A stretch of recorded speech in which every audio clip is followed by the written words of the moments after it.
Hi to all. So ఈ వీడియోలో వచ్చేసి మనం రిజిస్ట్రేషన్కి లాస్ట్ డేట్ కోసం మాట్లాడుకుందాం. సో రిజిస్ట్రేషన్కి లాస్ట్ డేట్ చూసుకున్నట్టయితే మనకి ఇక్కడ ఇంపార్టెంట్ డేట్స్లో ఇచ్చారు చూడండి. 15th వరకు అయితే ఇచ్చారు, అంటే ఈ రోజుతో మనకి రిజిస్ట్రేషన్ అనేది క్లోజ్ అయిపోతుంది అని అయితే ఇక్కడ ఉంది.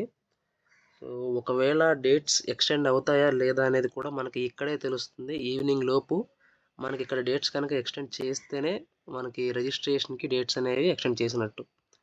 ఒకవేళ చేయలేదు అంటే మాత్రం ఈ రోజుతో అయిపోయింది అంటే మాత్రం ఇంకా మనకి ఇక్కడ అప్లికేషన్ ఫామ్లో ఈ క్యాండిడేట్ రిజిస్ట్రేషన్ ఫామ్ అనేది క్లోజ్ అయిపోతుంది అనమాట ఈ రోజుతో.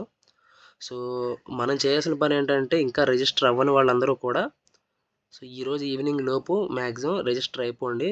మీరు సర్టిఫికేట్స్ ఏమైనా లేకుండా కానీ వాటికి టైం పడుతుంది అంటే మీరు ఇప్పుడు క్యాస్ట్ అప్లై చేస్తున్నారు, దానికోసం వెయిట్ చేస్తున్నారు, లేదా ఇన్కమ్ లేటెస్ట్ దానికోసం వెయిట్ చేస్తున్నారు అనే దానికోసం అట్లాంటివి ఏమైనా ఉన్నట్లయితే, లేదా మీ డిగ్రీ రిజల్ట్స్ వచ్చి కానీ ఒరిజినల్ సర్టిఫికేట్స్ రాలేదు, ఇలాంటి ఇష్యూస్ వల్ల మీరు రిజిస్ట్రేషన్ చేయకుండా ఉన్నట్లయితే ఈరోజు మాత్రం రిజిస్ట్రేషన్ చేయండి. రిజిస్ట్రేషన్ చేసి సర్టిఫికేట్ వెరిఫికేషన్ కోసం వెయిట్ చేయండి. అంటే రిజిస్ట్రేషన్లో మీ దగ్గర క్యాస్ట్ ఓల్డ్ది ఉన్నా పర్లేదు, ఓల్డ్ది నెంబర్ ఎంటర్ చేసి పీడిఎఫ్ అప్లోడ్ చేయండి. సో రిజిస్ట్రేషన్ అయిపోతుంది. ఒకవేళ ఇన్కమ్ ప్రాబ్లం అయితే, లేటెస్ట్ ఇన్కమ్ లేకపోతే రేషన్ కార్డ్ అప్లోడ్ చేయండి. సో అది కూడా ప్రాబ్లం ఉండదు. ఇన్కమ్కి ఆల్టర్నేట్గా రేషన్ కార్డ్ అప్లోడ్ చేయొచ్చు. సో తర్వాత మీకు డిగ్రీ రిజల్ట్స్ ప్రాబ్లం అయితే ఫస్ట్ మీకు సిఎంఎం లేకపోతే ప్రొవిజనల్ అప్లోడ్ చేయండి. ప్రొవిజనల్తో ఏ ప్రాబ్లం ఉండదు, ప్రొవిజనల్ కూడా తీసుకుంటారు, ప్రొవిజనల్ కూడా అప్రూవ్ చేస్తారు. మీ దగ్గర ప్రొవిజనల్ లేదు, సిఎంఎం లేదు అనుకుంటే అన్ని సెమ్స్కి సంబంధించినటువంటి సర్టిఫికేట్స్ని 1 MB పీడిఎఫ్ చేసి అప్లోడ్ చేయండి, అది సరిపోతుంది. సో ఈ మూడిటి కోసం అయితే ఇది.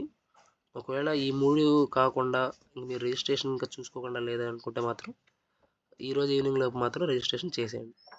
సో రిజిస్ట్రేషన్కి ఇంకా డేట్స్ ఎక్స్టెండ్ అయితే ఈవినింగ్ లోపు ఇంకో వీడియో చేస్తాను. తర్వాత వెరిఫికేషన్ పెండింగ్ ఉన్న వాళ్ళు ఏం చేస్తారంటే, మీకు ఏ రీజన్ అడిగారో ఆ రీజన్కి రిలవెంట్ సర్టిఫికేట్ ఏదైతే అడుగుతారో దాన్ని సబ్మిట్ చేయండి, సరిపోతుంది.